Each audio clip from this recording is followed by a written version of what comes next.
दोस्तों, यहूदियत में शादी को मर्द और औरत के दरमियान का एक ऐसा रिश्ता तस्वर किया जाता है जिसमें खुदा बजाते खुद शामिल है।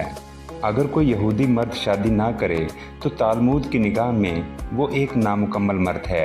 यहूदियत के अज़दवाजी निज़ाम पर नज़र डाली जाए तो मालूम होता है कि इनके यहाँ औरत का मुकाम निहायत पस्त है, और इसकी वजह ये नज़रिया है कि हव्वा ने आदम को ममनुआ फल खाने पर उकसाया और इसी वजह से वो जन्नत से निकाले गए, और इसी बिना पर औरत को मर्द की गुलामी, हैज़ जैसी नापाकी और हमल के दर्द की सज़ा मिली।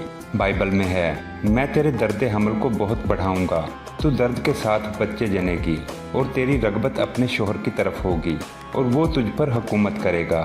यहूदी मुआशरे में औरत की हैसियत इन 7 अल्फाज में बयान की गई है। घोड़ा अच्छा हो या बुरा, इसे सिखाने की ज़रूरत है, और औरत अच्छी हो या बुरी, इसे मार की ज़रूरत है। यहूदियत में औरत की शादी खावंद की खिदमत और औलाद पैदा करने के लिए है। अगर इनके यहाँ कई साल तक औलाद पैदा ना हो तो वो बिला झिझक अपनी दूसरी शादी कर सकता है, और इस काम के लिए इसे अपनी बीवी से कुछ कहने की ज़रूरत नहीं।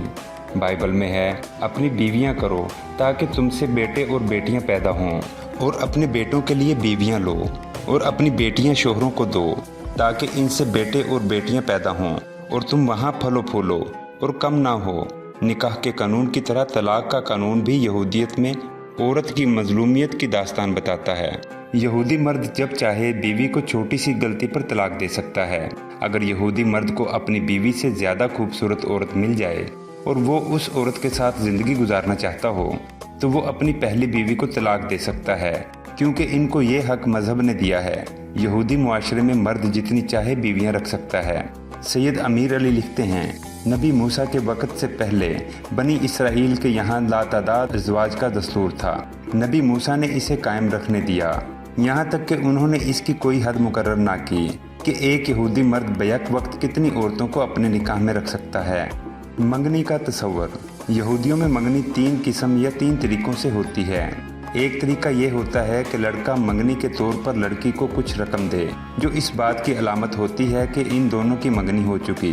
मंगनी का दूसरा तरीका ये है कि लड़का और लड़की आपस में एक मुआहदा करके लिख लेते हैं, और ये लिखा हुआ मुआहदा इनकी मंगनी की निशानी होती है। मंगनी का तीसरा तरीका यहूदी मुआशरे में बहुत कम पाया जाता है। इसमें लड़का और लड़की एक दूसरे के साथ जिनसी मेल मिलाप कर लेते हैं, और यही इनकी मंगनी में शुमार होता है। शादी की उम्र कम अज़ कम क्या होनी चाहिए, इस बारे में कोई वाज़ेह सबूत यहूदियत में नहीं मिलता। अलबत्ता तिल की रवायत के मुताबिक शादी की कम अज़ कम उम्र 12 साल होनी चाहिए। यहूदी कानून में है, जिसकी लड़की 12 साल की हो जाए और इसकी शादी ना करे और इस लड़की से कोई गुनाह सरजद हो जाए तो वो गुनाह इस शख्स पर होगा। गिलास तोड़ने की रस्म। यहूदी शादी की एक अनोखी रस्म गिलास तोड़ने की है, जिसमें दूल्हा दुल्हन शराब पीने के बाद गिलास को जमीन पर रखते हैं। दूल्हा गिलास को अपने दाएं पांव से तोड़ता है और सब लोग खुशकिस्मत पुकारते हैं। इस गिलास तोड़ने की वजह ये बयान की जाती है कि यहूदी तारीख में उन पर जो जुल्म और ज्यादती हुई, इसकी याद में ये गिलास तोड़ा जाता है, ताकि शादी के इस पुरमसरत मौका पर भी इस जुल्म और ज्यादती को याद रखा जाए। बाज़ यहूदियों के नज़दीक गिलास तोड़ने का मकसद ये है कि गिलास के टुकड़े ये बताते हैं कि दूल्हा और दुल्हन कब तक इस शादी के बंधन में रहेंगे, यानी इनकी शादी कब तक कायम रहेगी। महर का तस्वर। यहूदी मुआशरे में महर को औरत का मुआशी हक नहीं समझा जाता, इसलिए इसे इतनी अहमियत भी नहीं दी जाती। इसी वजह से यहूदी कानून में इसका तज़किरा इशारतन तो मिलता है, मगर सराहतन इसका तज़किरा नहीं मिलता। बाइबल में भी इस महर का तज़किरा इशारतन मौजूद है। अगर कोई मर्द किसी कंवारी को जिसकी निस्बत ना हुई हो फुसला कर इससे मुबाशरत करे तो वो ज़रूर उसको महर देकर इससे शादी करे। अगर लड़की का बाप राज़ी ना हो और वो अपनी लड़की इसे ना देना चाहता हो तो वो कंवारियों के महर के मुआफिक इसे नकदी दे। गैर यहूदी से निकाह। लड़के या लड़की का पैदाइशी तौर पर यहूदी होना लाजिम है। अगर इनमें से एक गैर यहूदी है तो फिर इनका निकाह नहीं हो सकता। यहूदियों में ज़्यादातर शादियाँ यहूदियों में ही की जाती हैं। इसकी वजह यह है कि गैर यहूदी से पैदा होने वाला बच्चा यहूदी नहीं होता, अगरचे इसका बाप यहूदी हो। यहूदी शरीयत में जिस लड़की की शादी हो गई हो तो वो दोबारा शादी नहीं कर सकती।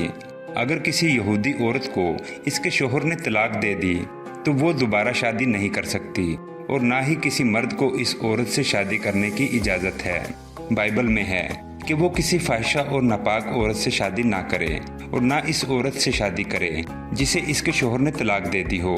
इससे वाज़ेह हुआ कि यहूदियों ने औरतों पर जुल्म सितम की इंतहा कर दी थी।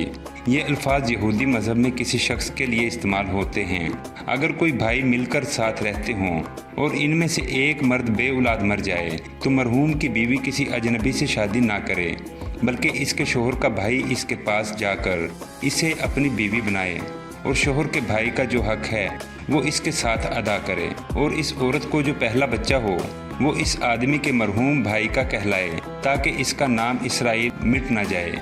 अगर वो आदमी अपनी भावज के साथ शादी ना करना चाहता हो तो इसकी भावज बुजुर्गों के पास जाए और कहे मेरा देवर इसराइल में अपने भाई का नाम बहाल रखने से इनकार करता है और मेरे साथ देवर का हक अदा नहीं करना चाहता।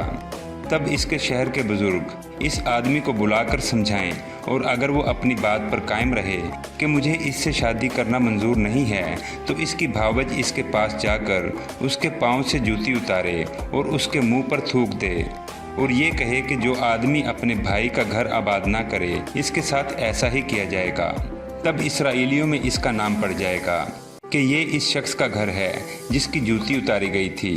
जब यहूदी औरत का शोहर मर जाता तो उस औरत को अपने शोहर के भाई से लाजमी शादी करना पड़ती थी और इस शादी की तरफ लड़के को मजबूर किया जाता था, तो दूसरी तरफ औरत से भी इसकी रजामंदी नहीं पूछी जाती थी।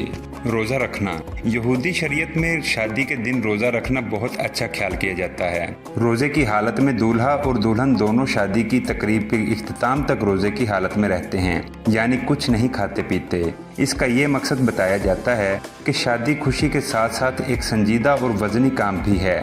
जब शादी की रस्म मुकम्मल हो जाती है तो दोनों एक अलग कमरे में जाकर इकट्ठे रोज़ा इफ्तार करते हैं, यानी मिलकर खाते हैं।